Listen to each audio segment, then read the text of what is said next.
Hello my friends, hope you're having an amazing week. This week in social media, it's found that Meta was censoring information during the COVID pandemic after pressures from the Biden administration. We share some updates on the X ban in Brazil. We talk about some of the payment systems that potentially are coming soon to X. We talk about what Instagram is looking for to help you grow your account and what you're doing with your content. And we share our thoughts on some findings from a brand new LinkedIn study that was done a couple of weeks ago. So today's first topic of the show is all about the letter that came out this week where Meta, or Mark Zuckerberg himself, confirmed that, quote, he was pressured by the Biden administration to censor and adapt and change how they specifically look at COVID information, specifically during the pandemic. And the questions I want to ask or talk about is a freedom of speech one, to an extent. And it comes from the concept, and I'll refer to my notes here, as our governments around the world, the US and the UK, mostly European mainly, trying to kill freedom of speech. If so, how and why? So if this is what they're trying to do to get on top of quote-unquote misinformation, end quote, then wouldn't there be a way to control wouldn't this be a way to potentially control public discourse? After launching the first episode of the show, I had a personal chat where I was asked the following question. Does a government necessarily want you to be educated and be able or encourage you to be free thinking, specifically? My answer, they're going to go out of their way potentially, and in a world where we were less educated or we were less free thinking, it would be easier, you could make the argument to say that they could push a view without it necessarily being questioned or critiqued or adapted. And this, in my opinion, is where freedom of speech needs to be important. It needs to be able to be articulated fairly. And I think that, and we'll talk about this a little bit more when we come onto the X ban, that obviously happened officially last week, but there's been some updates related to it. If you want to skip straight to that, skip to the next story. But the concept is that I think that it's really important to have this open discourse, and at the end of the day, we're all adults, right? So if we see something that could be, slightly dubious, or we should question what we read from everywhere and do our own research. I don't think there is a world, where we just take what we see on Twitter, which shouldn't have any children on it anyway, because it's meant to be 17 and above. Right, so in theory it should be 18 and above, but it's not, as according to the iOS App Store, it's only 17 plus. And for me, I personally think anyway that is important for us to, have that outlet, have that open town square. Now, that isn't to say that it should be completely unchecked. I guess you could say the counter argument to freedom of speech is, are you going to allow hate speech? Are you going to allow anything to fly? But again, the question comes is, where's that line, right? A flat out ban because of some content isn't helpful in my opinion. I think it doesn't allow, because it's basically then shutting down that if your view isn't the popular view, isn't the politically correct view, that you can be shut down. Moving closer to the actual article or the letter, Meta, or Zuckerberg, said in the letter that came out this week that he regrets that he didn't speak out more about the pressure that the Biden administration was putting on the platform to tackle misinformation. In the letter, he also apologizes for the censorship in the first place. Now, before we go any further, I just want to share or articulate or showcase the meanings for those who may be not aware. Censoring is the suppression of speech, public communication, or other information. right? So it's taking away or taking back or removing the ability to share something. The meaning of corruption. Dishonesty or illegal behaviour that is especially put by positions of power such as government offices or police officers, and intrudes to be wrongly or imposed an unlawful meaning.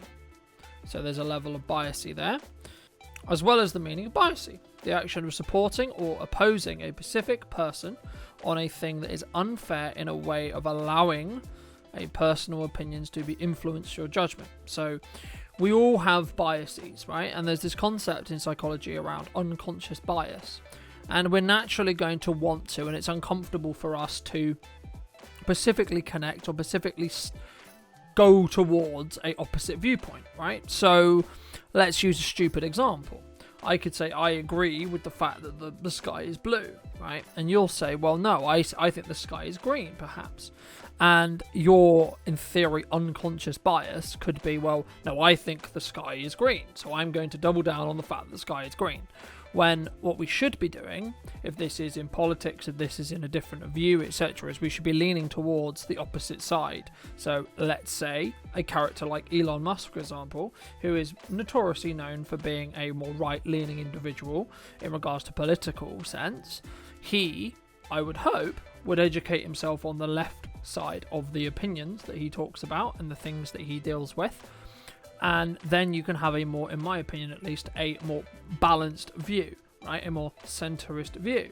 The issue in some societies, and especially as we're seeing it more and more, is the extremes of, you know, some controversial topics such as immigration. Some are saying that all immigration is bad. That's the argument, right? When no, there's a lot of positives for immigration, sure, but also there's some negatives that come with immigration, and you need to understand both sides of those to be able to actually fully be able to understand the conversation. And something that I've always done, and I think is important to do, is understand and be happy to say that I don't have enough information to be able to comment on whatever it is that is being discussed. And I think for me, I don't think a lot of people are overly confident with that approach or with that reality, because they may be concerned about, you know, oh, I think the person who I'm saying that to will think I'm stupid, or the person I'm saying that to thinks that I'm, you know, not willing to engage in a conversation. Sure, educate me on what's going on, but I'm not going to have a view until I actually have enough information from both sides to be able to have a view specifically. And a little bit on biasy. If I only tell you about the downsides of something, so the downsides of, you know, we potentially could be talking about a piece of content that came out this week as well about vaccines. If I only tell you about the downsides with vaccines, you're just going to struggle to even think about the concept of, you know, vaccinating your children or vaccinating yourself. So is it fair, is it non-biased for us to only share one side? And this is why having freedom of speech, freedom of expression is important, because it allows a potentially maybe louder minority but still to share their voice and still have their opinion heard, so that us as intelligent, being able to critically think about a situation, opinions or people, can go about actually articulating what we feel, actually articulating the fact that actually no, I agree with these elements but I don't agree with this. And I think there's also a worry in culture at the moment where, you know, this is where we see with cancel culture, which is around, if I agree with what the one thing this person has said, then I must, the potential reality could be, I must agree with everything they've ever said. So if they're a controversial figure, it might be damaging to one's career. It might be damaging to our client perception. It might be damaging to what and how we feel in that respect. So I think it's important to firstly establish, just because you agree with a comment that someone has said doesn't mean you agree with everything they've said. And, you know, as well, and some key takeaways, if you are going to hopefully take something away from the show today, is that you should do your own research. You should be an intelligent enough adult to be like, okay, do I trust this? Do I trust the source? And if I do, let's still fact check it. Let's still double check, and let's see specifically what's been going on. Another point within the videos that or the resources that I use to research this topic, there was this conversation around, and I quote, "If this is stuff that you see in public, imagine what you don't see in private." Now, unfortunately, that's a quote I have to refer to the video specifically because they didn't actually source the quote. Now, that might irrelevate or invalidate the quote, but it does bring up an important point, which is if this is what's happening publicly. So we have a letter that's coming out, and Mark Zuckerberg is saying that yes, he did, or the platform as Facebook, yes, they did censor COVID information. Okay, so we know that took place. That's being said in the public. So imagine what's been behind closed doors, and imagine what hasn't been broken, or imagine what hasn't come out. How bad could it be that it's happening in private is what that quote's implying. And does that really represent the fair, democratic, quote-unquote, free democratic country that we are believed to have be in, in that respect? And I think it's really important to understand that this is a thing that we all have to consider, and we all have to do our work to keep. It's not just something that you just miraculously have, because in my opinion at least, if you give a person of power, big tech, politics, politician, etc., a system that they can abuse, they will. Or if a politician can push a big tech company to suppress one side of an argument, then obviously their side, the one that isn't being suppressed in theory, is going to be seen more and then maybe more accepted in public discourse.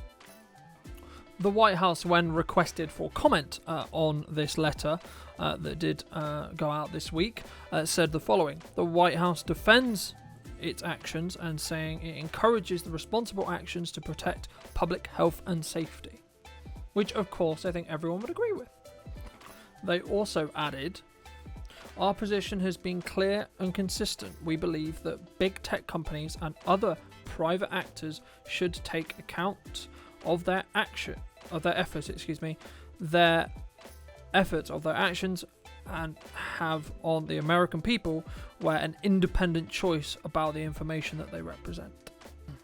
Within the same letter, Mark Zuckerberg also talked about the fact that there were some mistakes he felt he made related to the Hunter Biden controversy that I'll leave some resources if you want to read more about down in the description. I won't be covering the specific controversy in its entirety. And a quote from the letter, Mr. Zuckerberg said that the story was temporarily demoted on his platforms whilst undergoing a fact check after being warned by the FBI of a potential Russian disinformation operation. And in retrospect, he shouldn't have demoted the story. Within the same letter again, we have changed our policies and procedures to make sure this kind of basically what he's implying and talking about the censorship is making sure that this won't happen again. So he clearly has a level of remorse about how he did suppress it, and what his take or what his opinion or what his thoughts are on it now is in a reality where he is made aware of, say, a potential Russian disinformation operation, which has happened, has been proven to happen. He will obviously send it to fact checkers, he will get it looked into, but what he won't do is act until he has the relevant information, which in my opinion is a more sensible thing to do. Because what if the FBI got it wrong? People get it wrong. What if, and I'm not pointing at the FBI in America here, obviously, but what if the person who said it was X, Y, or Z has got it wrong? And for those who do want to read more about this, consume more content related to this, I'll leave all my sources down below. And we're going to move on to the update that we talked about, an update to a story that we talked about last week. Because there's been a lot of reports and a lot of things going on, and some of other and Elon's internet company has also been pulled into this ban now over in Brazil. So in an update on the X ban that we talked about last week, there has been some reports coming out of Brazil that some people are saying no to the ban. So I would imagine, and people are saying, and I quote, that they want free speech. So I imagine how they're doing that is kind of using VPNs to jump through and still be able to use an X or X as a platform. Also, Elon did repost this week a call for a Freedom March to take place this weekend on the September the 7th. That is Independence Day for Brazil. So also, we need to talk a little bit about Starlink as well. Starlink specifically, which is Elon's internet service provider, using his satellites up in the sky that's part of SpaceX, wouldn't comply with the ban originally when we started researching this, and then it came out that the team was then going to be making the following, made the following tweet. The Starlink team is doing everything possible to keep you connected.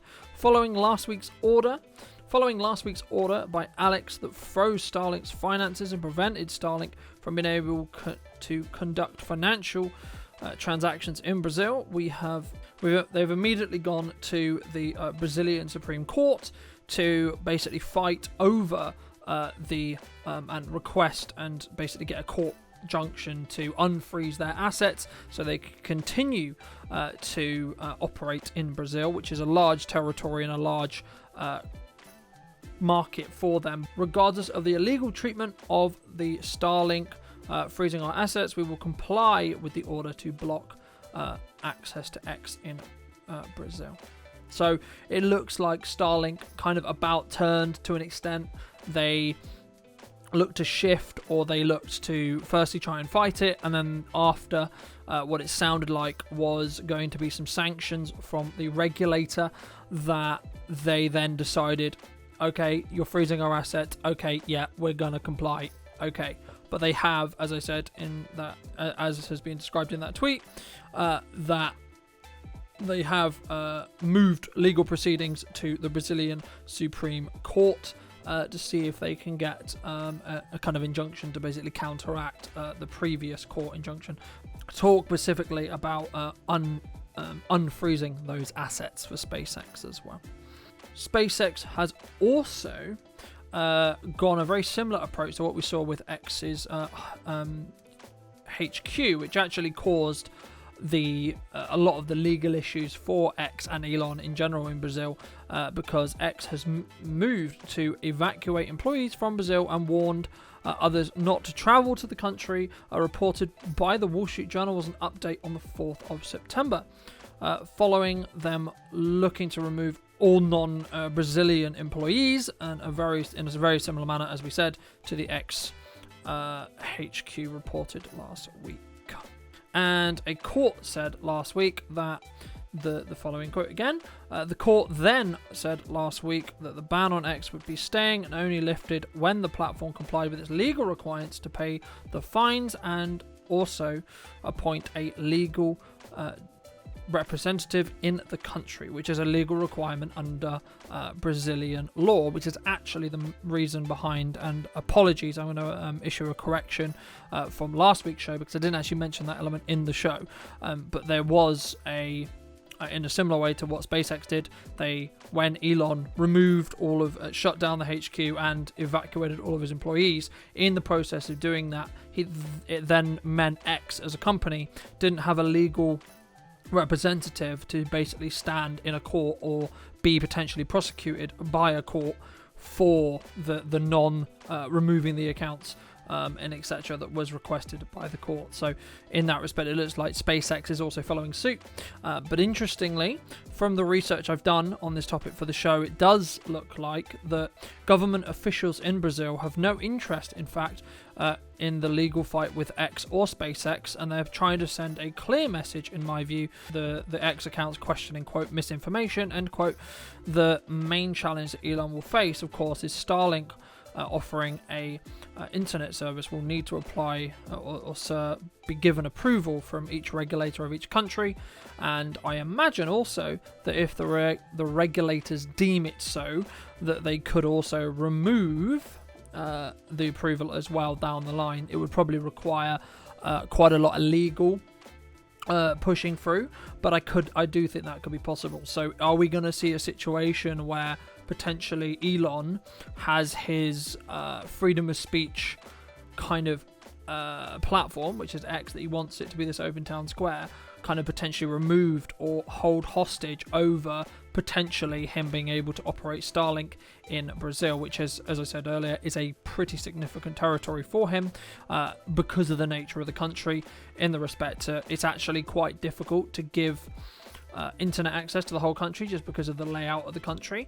and Starlink is one of the only providers that could actually give access. So what kind of market is that for him? Is that a big enough market, and will that potentially, again we don't know, but will that potentially skew him to maybe just say F it? I don't actually think it will, to be honest, but actually say F it, I am going to ban these accounts because Starlink being profitable is more important than X being profitable. That at the moment, as we've talked about in last show as well, but also there's more and more kind of evidence, and we're going to be talking a little bit more in next week's show about it, as it's in more and more trouble with its finances, with potentially advertisers essentially pulling out, and with I believe it was 4% or so feel that it's brand safe. So that kind of means there's only 96% that feel that X is not brand safe for them to advertise on,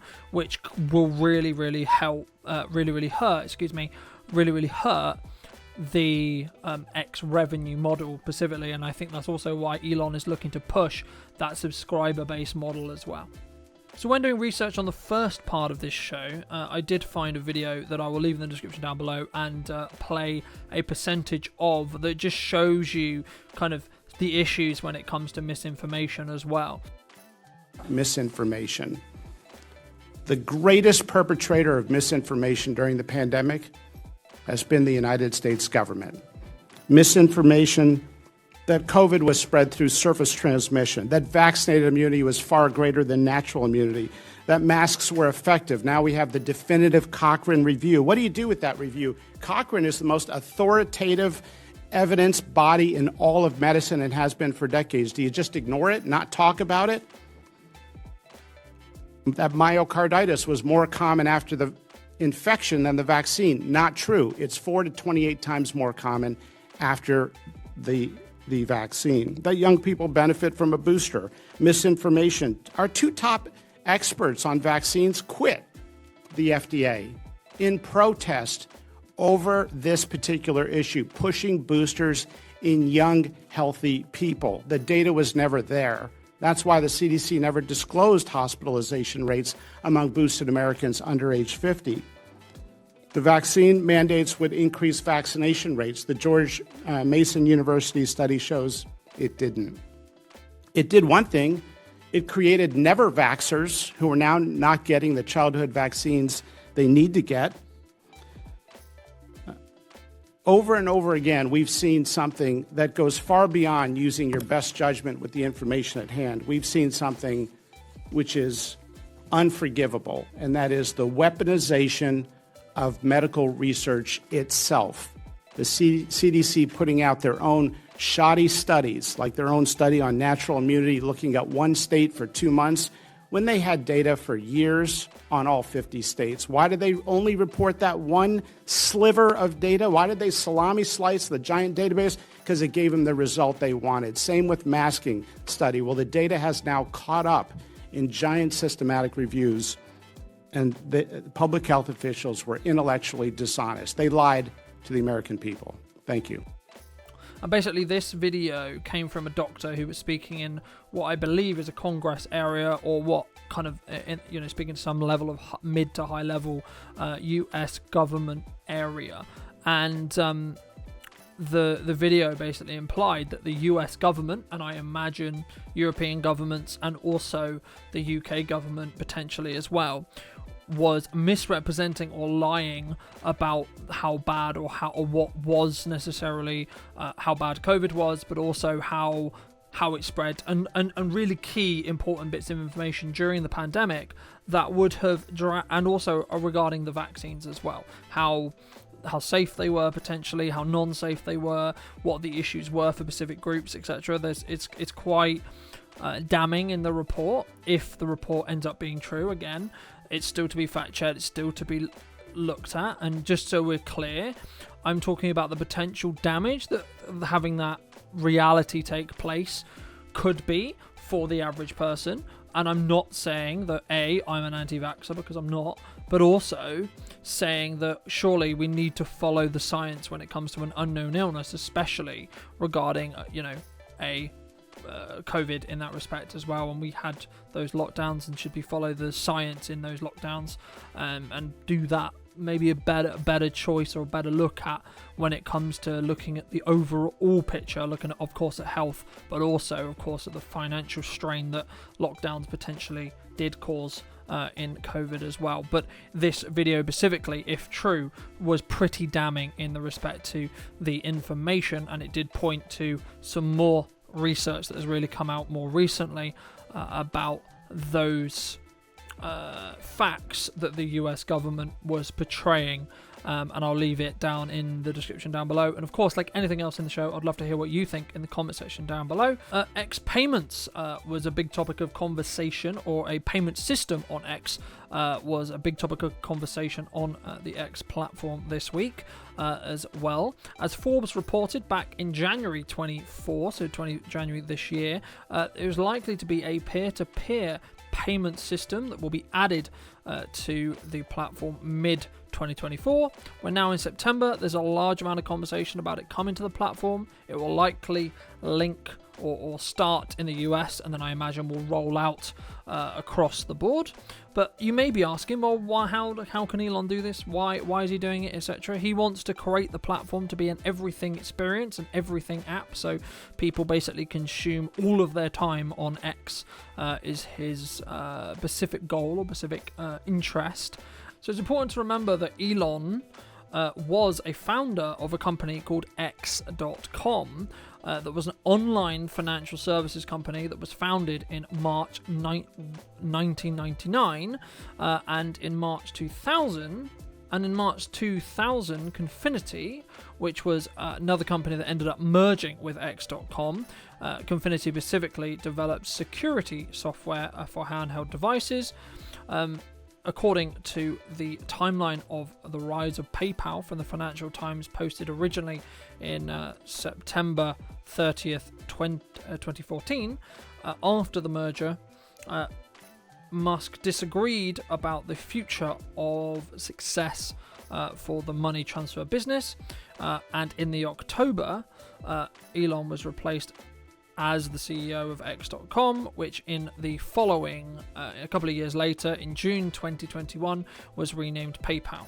So this also adds quite a lot of evidence to the fact that this was in Elon's big plan already, because he was part of the founding team, as I just explained, related to PayPal, but also, as well as understanding that Twitter, before it was bought by Musk, had already, quote, Twitter had already fielded and set up Twitter Payments LLC in 2022, months before Musk purchased the company, end quote.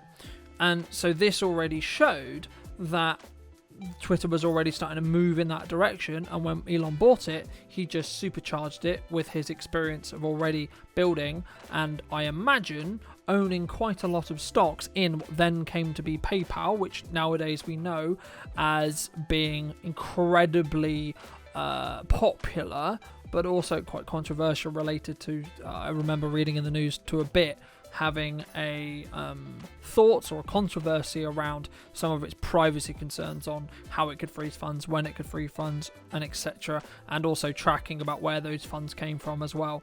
And if you would like me to talk a little bit more in depth about that, do let me know in the comment section down below. But sadly, that's all we know specifically about the payment system, that if and when it's going to come to X. But of course, if there is anything new to share and we do get any more information, I'll be sure to share it. Meanwhile, in Meta news, we heard from Adam, the CEO of Instagram, all about audio and also about their thoughts regarding what they want the platform to be, specifically in audio. He talked about half of the people who listen or consume content on LinkedIn listen to it with the sound on. So this is more likely to generate attention and increase the likelihood you're going to get likes, shares, and overall increase the numbers on your posts. So potentially look to use some audio when creating for Instagram. And the second point he made in this audio related video as well was that the Reels audio page is also another place where people go for inspiration. And of course, if you can get on a trending sound before it gets widely used, your viewership will also increase as well. The same would be true on TikTok and also, of course, Facebook Reels, because they all follow the same engine. But things to be aware of, or a thing to be aware of, is your content will get muted, and you could actually get your content taken down, and or run into some issues if you do use copyrighted music. So it's a balance, and sometimes to critique Instagram slightly and TikTok slightly, a trend will kind of pop off, and then the licensing rights either for the song or the remix, etc., will be either revoked or changed, so that when you have a trending thing that really did really well, it can get muted and then removed, which I find quite irritating. So for me, I agree with what Adam's saying here in regards to you should use audio.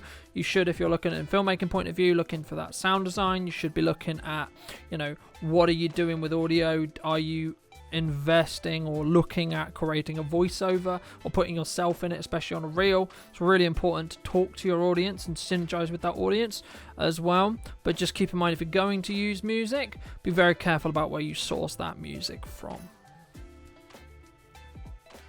Also, in another video that he did this week as well, he wanted to talk, and he got the question about saying, are they trying to be an entertainment platform or a friends being able to synergize together and connect together platform? And the crux really was he was trying to be kind of the in the middle point, right? So he was trying to connect people and connect friends that share interests. Now, I guess you could say, or the counter argument could be, that maybe they're trying to be not really in either camp, and maybe that's actually going to be a challenge for them or a concern for them, because it means you're not really all-inning. You're not really being in a position where you can be the quote-unquote go-to place for entertainment, go-to place to talk to friends. Because in the video, he said, well, if you're going to talk to someone as a friend, maybe using WhatsApp or another messaging app, etc., would be more valuable than Instagram. But what I guess he was implying that they want at Instagram, they want you to do as a creator, is they want you to create content that can be shared to a friend on stories, that kind of thing. And that's where the kind of leaning or the algorithmic leaning is, by the sound of it, because they want to connect people with similar interests. So if I'm creating content about social media news, for example, I should think about creating my content in such a way where it can become more shareable. It can be a position where I can share, or it gives the option for the audience to share it to a friend, and then potentially the reels or the content I'm creating is more likely to be served out to a new audience, potentially, that is outside of my following. I also read a couple of articles today, this week as well, about how to boost engagement on Reels. Instagram really like Reels being directly posted onto stories, and this is just a supply and demand curve rather than necessarily on feeds. Of course, you have to post your Reels to feed to then post them to stories, but because stories only last 24 hours, there's quite a lot of demand on the content for stories. So as long as it doesn't irritate your followers, that's something to consider. And they also made some tweaks as well about collaborations and the kind of weighting on who is the collaboration and where those views really come from. Its main weighting is on the original poster rather than the actual collaborator. But if the original poster has more followers, then it will potentially do better if you're inviting a smaller account, because I think Instagram would look at it as you're helping someone smaller than you to grow, rather than necessarily the other way around, which is you're trying to leech off another audience or potentially, use that audience to expand yours specifically. So they're just some thoughts on how you can get better at your Instagram content this week. I also was doing research on a LinkedIn study that I found on a Social Media Today. It was an original article, but then led me on to the study. And I wanted to give some key takeaways from that study. So I'll, of course, leave the study and also the Social Media Today article down in the description down below. But reposted on the 14th of last month, a survey that had 1,700 LinkedIn users looked at the key insights and performance on this survey group when looking at ad performance. And some of the things which were very made clear from this survey were as follows. There is a growing acknowledgement that the establishing emotional connection with your clients and stakeholders is absolutely critical. This is likely due to the fact, in my opinion at least, that people buy from people, right? So the larger your sales number, so the cost of your service or product, arguably the more trust someone has to have in that service or product that you're actually going to do a good job, right? And you're going to give them return on time, or they're going to see it as really valuable. So that's why having that emotional connection is going to be really important. Also, we're not robots, right? I think a lot of the time when we look at ads, of course, we look at data, especially in digital marketing, we look at data, but you need to remember the person consuming the ad, regardless of how well optimized the funnel is and how well optimized the demographic is on any platform, the person connecting it at the other end is going to be a human. So if I'm going to do an ad, it's going to be me talking most likely about something, and then it's going to be consumed by another person. So of course, having an emotional attachment or an emotional connection, or at least having that level of emotional understanding and I guess emotional intelligence is going to be really, really powerful if you can get that into your ads. So in the survey that they did, or in this survey, they also put display ads, which are image ads, and also video ads.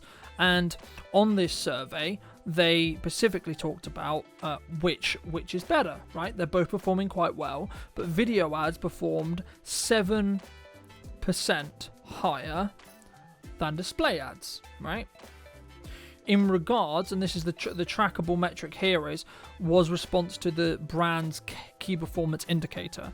So depending on what their indicator was, could drastically change those numbers. But what it sounded like was they were looking at what those ads were used for and what the actual conversion metrics were on those ads, and it looked like a video ad actually worked a lot better than a static image ad. Another really clear takeaway, which won't be a surprise, is that message clarity has a very, very strong positive and is a deciding factor in whether someone is going to work with you. So ensuring that when you actually articulate your message that it is clear, and maybe doing another pass on that script, or maybe really, really looking and fine-tuning that language that you're using in your marketing can be extremely helpful for when you put out these ads, or when you even, I would argue, when you're looking to put out organic content as well, because if you don't have a clear message, it can be misconstrued. It can be confusing. Those of you who've been following my content for a long time, you will know one of the reasons why I launched this show was because I am now aiming specifically at really connecting and really trying to add value to who my target demographic is to talk to about doing video. And that is a very clear message that I was missing for potentially the last 6 months, and that's why I came up with this show. That's why I'm doing this. So having a very clear marketing and advertising message can really, really help when it comes to converting people into moving either closer on that sales journey or actually converting them to that sale. So also there's been a large conversation around do we make our ads funny? Do we try and add humor in? The study found that most ads can't really get it right. So it's actually more important to have a unique perspective or have an emotional appeal or emotional attachment, and that would, and I quote, be 2 times more important than being funny in this study. And I find that really interesting because I think it's about giving unique perspectives that maybe someone hasn't thought about or come across yet, but also, again, it's that value add rather than just trying to be hilarious, because humor is very subjective, right? And you need to think and consider specifically about your target demographic. What are they going to find funny? How are they going to find funny? And humor takes a lot of time to get right, but also, as I say, it's very subjective, so you might get it wrong. Are you willing to risk your advertising spend? Are you willing to risk your time, energy, and resources in creating this ad when actually it's been seen by this study that just by having a level of emotional understanding and having a more unique perspective on something is actually 2 times more important. And also there was the conversation as well that should we put celebs in our ads? Is that really a metric? And they looked at it and they said, well, actually it's more about having human in the ad or in the content, rather, in this case it was about ads, but the same would be true in content. And there was a 23% impact on the ads that were used in this study or looked at in this study that was with a human versus a celebrity. So what this study found was that it's actually more important to have a human, a relatable human, and arguably I guess you could say that celebrities aren't that relatable, therefore potentially how, should you put them in your ads? Maybe a celebrity endorsement's been overdone. The quote-unquote influencer rise we've seen over the last couple of years, has that specifically tainted consumers or businesses' perception of what is valuable? Yes, it gets a lot of eyeballs, but does that then convert? Maybe not. And what this study definitely showed was it actually is, as I said, more important to put a human in there, and especially one that maybe is representative of the brand. So in my case, putting me in the content is going to be more important than putting a celebrity or your people. So your managing directors, your big stakeholders, the people who are likely to firstly stay at the company longer because you don't want to spend a lot of money on putting people in content that potentially won't be there, but also the people who can speak from experience about why you're the best choice in a B2B market.